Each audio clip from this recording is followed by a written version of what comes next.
Assalamualaikum warahmatullahi wabarakatuh. Video ini dibuat untuk menyelesaikan salah satu tugas kelompok di mata kuliah Anatomi Fisiologi dengan dosen pengampu Ibu Ori Pertami NRD SGZ MPH.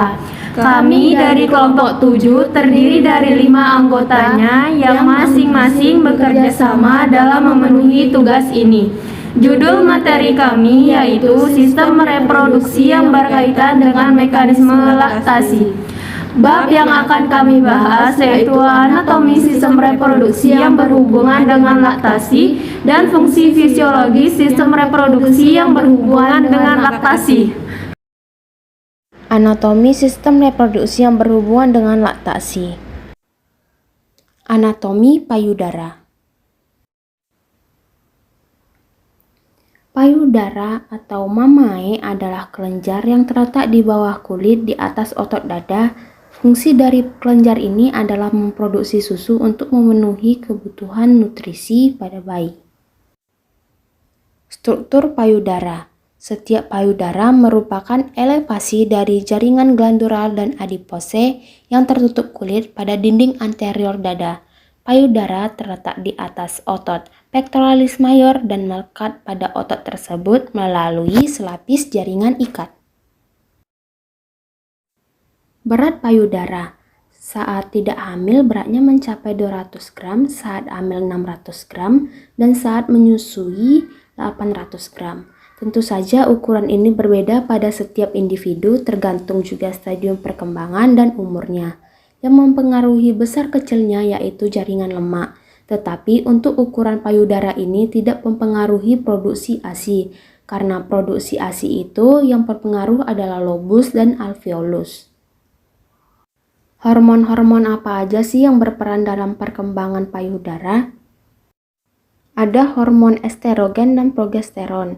Yang pertama itu hormon estrogen untuk meningkatkan pertumbuhan duktus-duktus dan saluran penampung.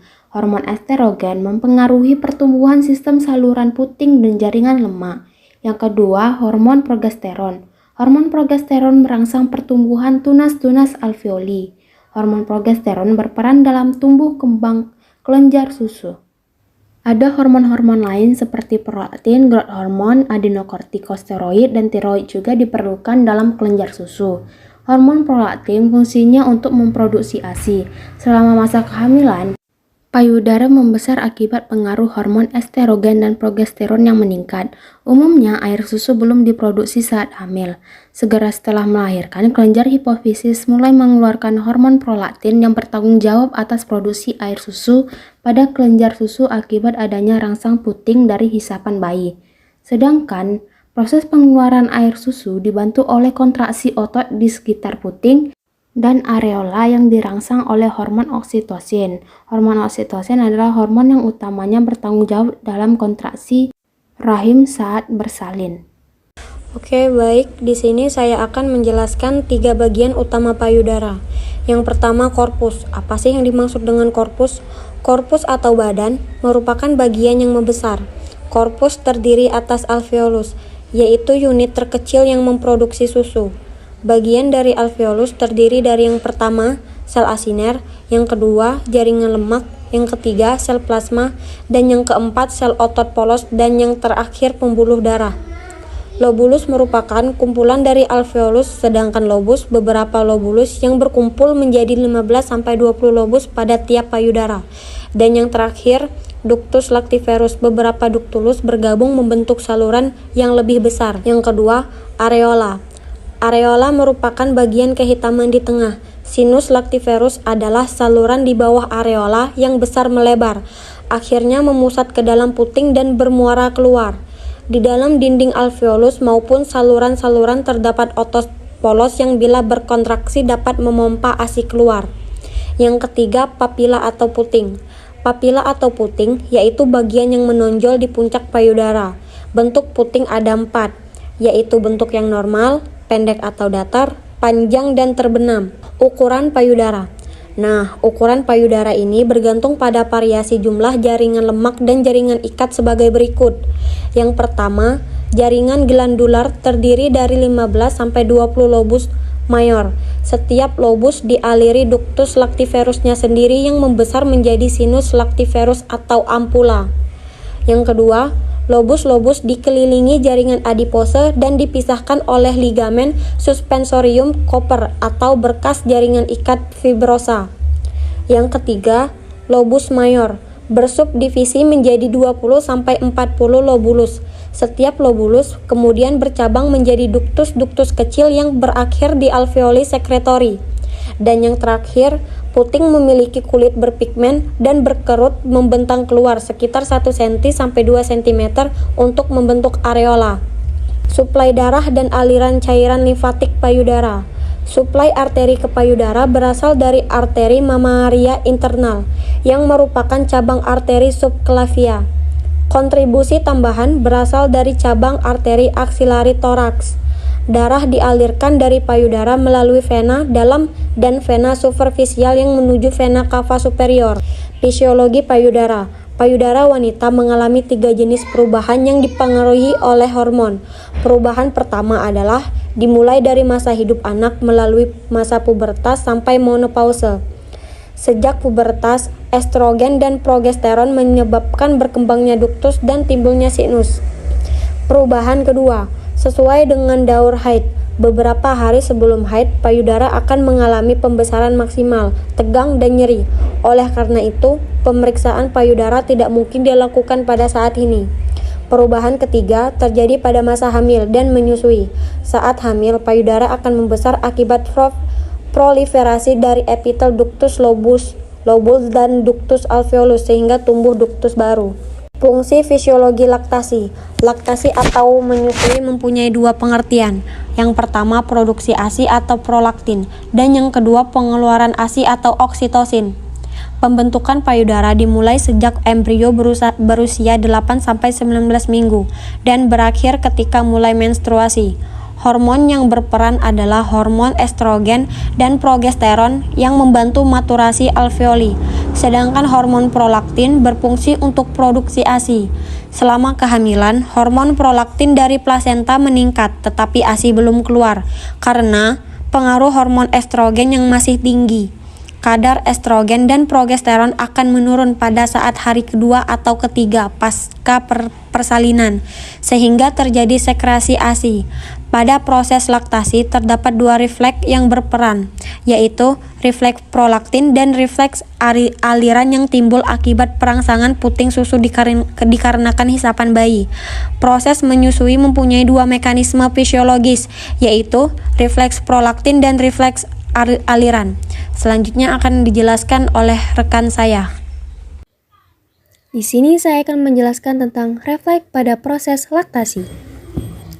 Pada proses laktasi terdapat 2 refleks yang berperan, yaitu refleks prolaktin dan refleks aliran yang timbul akibat perangsangan puting susu dikarenakan hisapan bayi. Proses menyusui mempunyai 2 mekanisme fisiologis, yaitu refleks prolaktin dan refleks aliran. 1. Refleks prolaktin atau pembentukan ASI. Akhir kehamilan, hormon prolaktin memegang peranan untuk membuat kolostrum, tetapi jumlah kolostrum terbatas dikarenakan aktivitas prolaktin dihambat oleh estrogen dan progesteron yang masih tinggi. Pasca persalinan, yaitu saat lepasnya plasenta dan berkurangnya fungsi korpus luteum, maka estrogen dan progesteron juga berkurang. Hisapan bayi akan merangsang puting susu dan kalang payudara. Rangsangan ini dilanjutkan ke hipotalamus melalui medula spinalis hipotalamus dan akan menekan pengeluaran faktor penghambat sekresi prolaktin dan sebaliknya merangsang pengeluaran faktor pemacu sekresi prolaktin. Faktor pemacu sekresi prolaktin akan merangsang hipofise anterior sehingga keluar prolaktin. Hormon ini merangsang sel-sel alveoli berfungsi untuk membuat air susu. Kadar prolaktin pada ibu menyusui akan menjadi normal 3 bulan setelah melahirkan sampai penyapihan anak dan pada saat tersebut tidak akan ada peningkatan prolaktin walau ada hisapan bayi. Namun pengeluaran air susu tetap berlangsung. Pada ibu nifas yang tidak menyusui, kadar prolaktin akan menjadi normal pada minggu kedua sampai ketiga, sedangkan pada ibu menyusui, prolaktin akan meningkat dalam keadaan seperti stres atau pengaruh psikis, anestesi, operasi, dan rangsangan puting susu. Ibu nifas yang tidak menyusui, kadar prolaktin akan menjadi normal pada minggu kedua sampai ketiga, sedangkan pada ibu menyusui, prolaktin akan meningkat dalam keadaan seperti stres atau pengaruh psikis, anestesi, operasi, dan rangsangan puting susu. Proses refleks prolaktin merangsang produksi ASI. Yang pertama impuls saraf dari puting susu, lanjut ke hipotalamus, lanjut lagi ke hipofisis anterior, lanjut ke prolaktin, dan berakhir ke alveol. Yang kedua, refleks aliran atau let down refleks. Bersamaan dengan pembentukan prolaktin oleh hipofise anterior, rangsangan yang berasal dari hisapan bayi dilanjutkan ke hipofise posterior atau neurohipofise, yang kemudian dikeluarkan oleh oksitosin melalui aliran darah. Hormon ini menuju uterus sehingga menimbulkan kontraksi.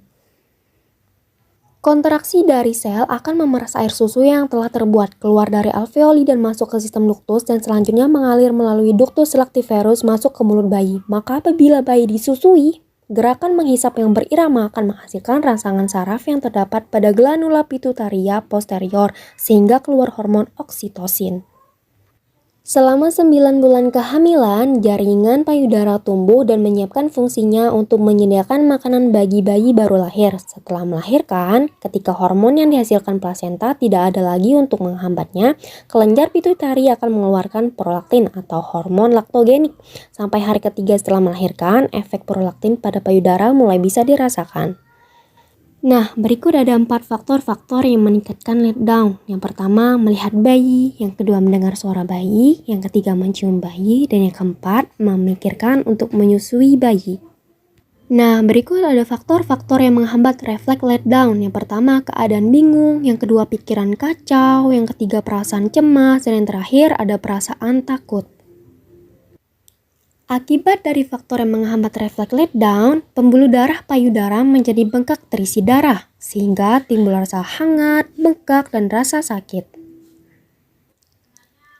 Berikutnya ada refleks aliran atau letdown refleks, sekresi ASI. Impuls saraf puting susu, lanjut ke hipofisis anterior, lanjut ke oksitosin, dan berlanjut menjadi kontraksi otot polos, dan berakhir ASI menjadi keluar. Lanjutan mekanisme menyusui. Bayi yang sehat mempunyai 3 refleksi insentrik dalam mekanisme hisapan bayi yang diperlukan untuk berhasilnya menyusui, yaitu 1. Refleksi mencari rotting refleks. Payudara ibu yang menempel pada pipi atau daerah sekeliling mulut merupakan rangsangan yang menimbulkan refleks mencari pada bayi. Ini menyebabkan kepala bayi berputar menuju puting susu yang menempel, diikuti dengan membuka mulut dan kemudian puting susu ditarik masuk ke dalam mulut. 2. Refleks menghisap sucking refleks. Teknik menyusui yang baik adalah apabila kalang payudara sedapat mungkin semuanya masuk ke dalam mulut bayi, tetapi hal ini tidak mungkin dilakukan pada ibu yang kalang payudaranya besar. Untuk itu, maka sudah cukup bila rahang bayi supaya menekan sinus lactiferus yang terletak di puncak kalang payudara di belakang puting susu. Puting susu yang sudah masuk ke dalam mulut dengan bantuan lidah dijulurkan di atas gusi bawah puting susu, ditarik lebih jauh sampai pada orofaring, dan rahang menekan kalang payudara di belakang puting susu yang saat itu sudah terletak pada langit-langit keras palatum durum. Dengan tekanan bibir dan gerakan rahang secara berirama, maka gusi akan menjepit kalang payudara dan sinus lactiferus, sehingga air susu akan mengalir ke puting susu. Selanjutnya, bagian belakang lidah menekan puting susu pada langit-langit yang mengakibatkan air susu keluar dari puting susu. 3. Refleks menelan swallowing refleks. Pada saat air susu keluar dari puting susu akan disusul dengan gerakan mengisap yang ditimbulkan oleh otot-otot pipi, sehingga pengeluaran air susu akan bertambah dan diteruskan dengan mekanisme menelan masuk ke lambung. Keadaan akan terjadi berbeda bila bayi diberi susu botol di mana rahang mempunyai peranan sedikit di dalam menelan dot botol, sebab susu dengan mudah mengalir dari lubang dot. Kebanyakan bayi-bayi yang masih baru belajar menyusui pada ibunya kemudian dicoba dengan susu botol cara bergantian, maka bayi tersebut menjadi bingung, puting, nipple confusion, sehingga sering bayi menyusu pada ibunya. Caranya menyusui seperti mengisap dot botol. Keadaan ini berakibat kurang baik dalam pengeluaran air susu ibu. Oleh karena itu, kalau terpaksa, bayi tidak bisa langsung disusui oleh ibu pada awal-awal. Sebaiknya bayi diberi minum melalui sendok, cangkir atau pipet sehingga bayi tidak mengalami bingung puting. Keterampilan ibu belajar memposisikan bayi belajar untuk menyusu. Refleks mencari puting, refleks rotting. Bila sesuatu menyentuh bibirnya, bayi membuka mulutnya dan lidahnya turun dan meluncur ke depan. Refleks mengisap. Bila sesuatu menyentuh langit-langitnya, bayi mengisap. Refleks menelan. Bila mulut penuh ASI, bayi akan menelan. Keberhasilan menyusui. Untuk memaksimalkan manfaat menyusui, bayi sebaiknya disusu selama 6 bulan pertama. Beberapa langkah yang dapat menuntun ibu agar sukses menyusui secara eksklusif selama 6 bulan pertama antara lain: 1. Biarkan bayi menyusui sesegera mungkin setelah bayi lahir, terutama dalam 1 jam pertama. Inisiasi dini karena bayi yang baru lahir sangat aktif dan tanggap dalam 1 jam pertama, dan setelah itu akan mengantuk dan tertidur. Bayi mempunyai refleks mengisap atau sucking refleks yang sangat kuat pada saat itu. Jika ibu melahirkan dengan operasi sesar, juga dapat melakukan hal ini bila kondisi ibu sadar atau bila ibu telah bebas dari efek anestesi umum. Proses menyusui dimulai segera setelah lahir dengan membiarkan bayi diletakkan di dada ibu sehingga terjadi kontak kulit-kulit. Bayi akan mulai merangkak untuk mencari puting ibu dan mengisapnya. Kontak kulit dengan kulit ini akan merangsang aliran ASI, membantu ikatan batin bonding ibu dan bayi serta perkembangan bayi. 2. Yakinkan bahwa hanya ASI makanan pertama dan satu-satunya bagi bayi. Tidak ada makanan atau cairan lain seperti gula, air, susu formula yang diberikan, karena akan menghambat keberhasilan proses menyusui. Makanan atau cairan lain akan mengganggu produksi dan suplai ASI, menciptakan bingung puting, serta meningkatkan resiko infeksi. 3. Susui bayi sesuai kebutuhannya sampai puas. Bila bayi puas, maka ia akan melepas puting dengan sendirinya. Tips keterampilan menyusui. Halo, perkenalkan nama saya Putri Rasukina Akmari. Di sini saya akan memberikan tips sehat ibu hamil. Agar proses menyusui dapat berjalan lancar, maka seorang ibu harus mempunyai keterampilan menyusui, agar ASI dapat mengalir dari payudara ibu ke bayi secara efektif. Keterampilan menyusui yang baik meliputi posisi menyusui dan pelekatan bayi pada payudara yang tepat. Berikut penjelasannya, disimak ya.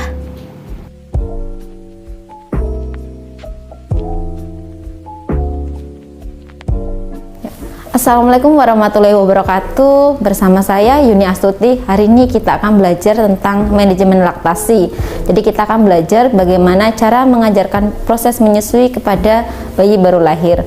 Nah, edukasi ini kita berikan kepada ibu hamil dan ibu menyusui untuk persiapan proses menyusui. ASI itu merupakan nutrisi yang sangat penting dibutuhkan oleh bayi baru lahir, karena ASI yang paling mudah dicerna oleh bayi baru lahir. Nah, untuk itu mari kita belajar bersama-sama. Sebelumnya kita buka dulu dengan basmalah bersama-sama. Oke, mari kita mulai.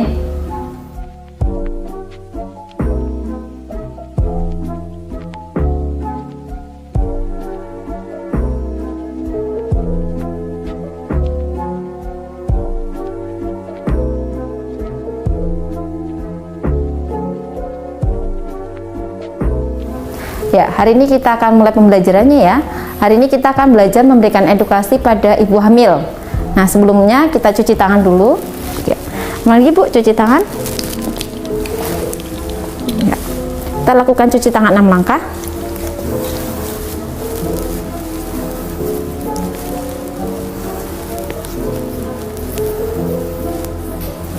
Oke. Nah, setelah kita melakukan cuci tangan 6 langkah, kita berikan boneka yang akan kita gunakan. Nah, ini Ibu. Ini akan kita gunakan nanti. Nah, ini nanti yang akan kita gunakan untuk latihan payudaranya, Ibu. Oke, kita bisa letakkan di sini dulu. Nah, Bu, yang pertama nanti kita pada putingnya kita tekan dulu untuk area areolanya untuk mengeluarkan asinnya. Nah, setelah asinnya keluar, kita oleskan di sekitar puting. Oke, seperti itu, bagus. Nah, ini hal ini untuk desinfektan, Bu, sama untuk menjaga supaya putingnya bisa tetap lembab. Oke. Nah, selanjutnya kita posisikan Ibu posisi nyaman. Jadi kita posisikan Ibu ini untuk menyusui nanti posisinya nyaman. Jadi Ibu nanti saat mau menyusui dipastikan posisinya nyaman. Ibu duduk, kakinya juga tidak menggantung dan bisa sandaran. Nah, nanti kalau di rumah nggak ada sofa, boleh duduk di mana saja. Yang penting Ibu nyaman, ada sandarannya. Nah, oke Ibu, selanjutnya kita letakkan bantal di bawah tangan Ibu. Nah, ini untuk menyangga supaya saat proses menyusui Ibu tangannya nggak pegel nih karena nyangga gini terus. Nah, selanjutnya kita posisikan bayinya. Yang pertama adalah kita letakkan bayinya dengan satu tangan. Nah, kemudian kepala itu berada di lengkung siku. Kemudian tangannya satu pegang bokong bayinya yang sebelah sini. Oke. Kemudian tangan yang di dalam, tangannya di belakang ini diletakkan di belakang Ibu. Ya, supaya nanti tangannya tidak tertindih. Seperti itu. Bayinya sudah menghadap ke arah Ibu dan badan bayi menempel dengan badan Ibu. Nah, setelah selesai kita cek bagaimana posisi menyusuinya, apakah sudah sesuai atau belum. Yang pertama adalah telinga bayi sejajar dengan bahunya. Oke, jadi dipastikan telinganya sudah sejajar ya Bu, seperti itu. Kemudian kepala bayi menghadap ke payudara dan badan bayi menempel ke badan Ibu. Jadi perut bayinya nempel ke perut ibunya. Nah, sudah selesai. Kemudian Ibu melihat bayinya. Oke. Nah, ini tadi sudah posisinya ya. Nah, selanjutnya adalah cara menyangga payudara Ibu. Nah, Ibu bisa menggunakan ini. Oke, jadi kita sangga payudaranya. Menyangganya itu dengan telunjuk. Jadi telunjuk kita menyangga payudara. Kemudian ibu jari berada di atas areola. Jadi nggak di sini ya Bu, tapi di atas ini. Nah, kemudian setelah kita sanggah, kita rangsang untuk bayinya membuka mulut dengan cara menempelkan di mulut bayinya. Jadi kita tempelkan di mulut bayinya. Begitu nanti mulut bayinya membuka, langsung kita masukkan ke dalam. Nah, Ibu tadi setelah bayinya mulai menghisap, kalau payudaranya ini tidak menutupi hidung, maka tangannya bisa dilepas. Nah, jadi Ibu bisa relax seperti itu. Tapi kalau menutupin hidung, nah ini bisa tetap dipegang disangga supaya nanti hidung bayinya tidak tertutup. Nah, selanjutnya setelah bayi mulai menghisap, kita cek Bu, dia menghisapnya sudah benar atau belum. Yang pertama adalah kita lihat Bu, jadi pada saat menyusui itu bayinya membuka lebar mulutnya. Jadi kita pastikan mulut bayinya membuka lebar. Kemudian kita cek areola yang bagian atas itu lebih banyak yang terlihat dibanding areola yang bawah. Jadi areola yang bawah ini lebih banyak masuk ke mulut bayinya. Yang kedua adalah bibir bayi itu terlipat keluar. Jadi saya kasih contoh. Jadi bibir bayinya terlipat ke bawah ini. Nah, selanjutnya dagu bayi yang ini, dagu itu menempel ke payudara ibu. Jadi nempel ke payudaranya. Itu adalah tanda pelekatannya. Nah, kalau tanda pelekatannya sudah benar, maka berarti ibu proses menyusuinya sudah sesuai. Nah, setelah dirasa cukup tadi proses menyusuinya, jadi nanti kalau menyusuinya kira-kira bayinya sudah cukup Bu, kita bisa melepaskan bayinya tadi menyusui dengan cara menggunakan jari kelingking. Jadi kita tekan di ujung mulut bayinya, kita masukkan, kemudian kita ambil putingnya. Seperti itu. Nah, cara yang kedua kita bisa menekan dagunya. Jadi dagu bayinya bisa ditekan. Nanti setelah dia membuka mulut, kemudian kita lepaskan. Nah, ini tadi Bu untuk proses menyusuinya. Setelah dia proses menyusui selesai, kemudian kita lakukan sendawa. Jadi kita letakkan bayinya di atas seperti ini. Kemudian kita sendawakan. Nah, dengan sendawa ini bisa mengurangi biar bayinya tidak gumoh seperti itu. Nah, selain dengan posisi ini juga bisa sendawa dengan posisi di bawah. Nah, oke. Nah, ini tadi Bu untuk proses menyusuinya. Gimana Ibu sekarang? Oke. Nah, setelah proses menyusui selesai, kita lanjutkan cuci tangan dulu Ibu. Nah, Ibu, setelah proses menyusui selesai, kita lakukan cuci tangan lagi. Jadi kita cuci tangan 6 langkah.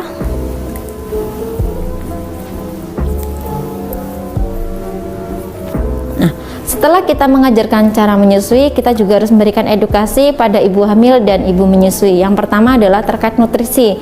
Jadi karena ibu sekarang menyusui, memberikan makanan yang dua untuk dirinya dan untuk bayinya, maka dia harus meningkatkan konsumsi sayuran dan vitamin. Jadi ibu meningkatkan konsumsi sayuran dan buah-buahan.